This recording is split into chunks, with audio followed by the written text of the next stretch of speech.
A presença do Heleno enquanto ministro do GSI, ela é tão grave quanto a presença do presidente? Fica caracterizada a presença dele como ministro do GSI? Fica ali, ele está na função ou eles podem tentar dizer que ele está ali só como um amigo pessoal do presidente da República? Eu não conheço o início da gravação, né? Eu não conheço porque quando você faz uma operação, uma reunião dessa, essa reunião certamente, ainda mais se foi gravada, você tem a ata dela, você tem a pauta tem uma transcrição, Cacai, e eu ouvi. Eles citam o aparelho do GSI para monitoramento. Eu acho que a presença do Heleno... Assim, para ser bem cuidadoso, tem indícios de irregularidade. Tem alguma coisa aí.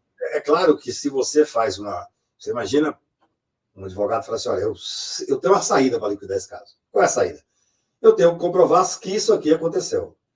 Ah, é? Então usa os meios do Poder Judiciário para comprovar que aconteceu. Não. Aí se você, em tese, se você pega a estrutura do GSI, não seria o que o Ramagem era na época. Se você pega o Ramagem, se você pega o presidente da República para fazer um atalho, é muito grave. Evidentemente é muito grave.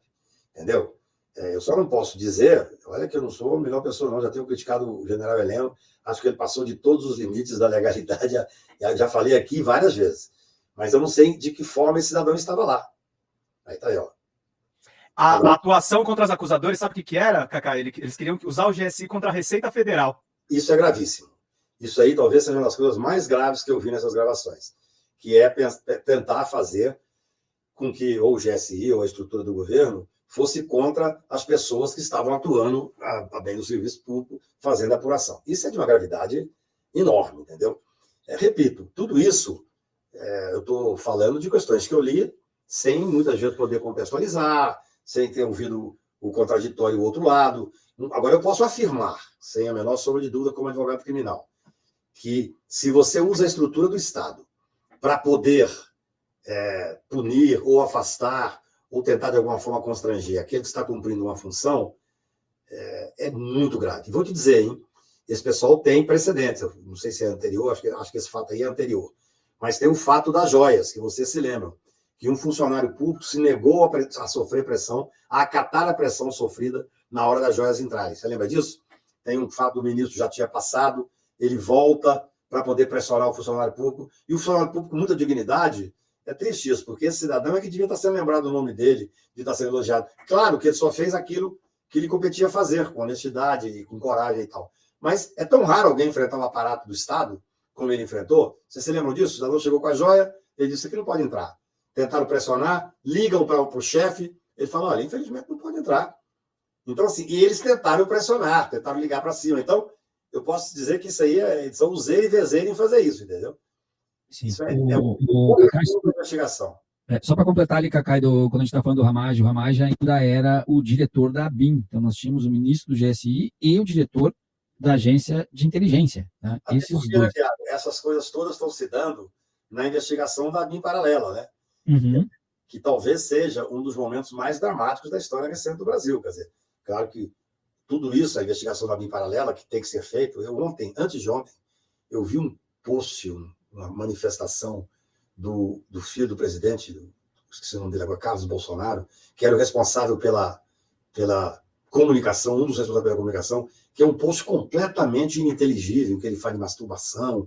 É uma coisa inacreditável. Carlos é sempre assim. É uma coisa inacreditável. Agora, sim, é claro que essas pessoas que detinham esse poder, a investigação tem que se dar de uma forma muito meticulosa e rigorosa, né?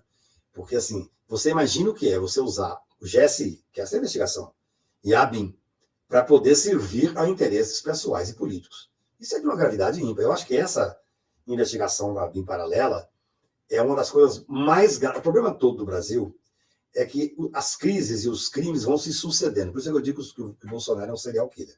Você tem o indiciamento na questão das joias. Você fala, nossa, que coisa inacreditável. Aí você tem o anterior na questão do uso de inserção de dados falsos da vacina. Você fala, mas como é que pode isso acontecer? Inclusive, contra as relações dos países, entrando nos Estados Unidos com documento falsificado e tal.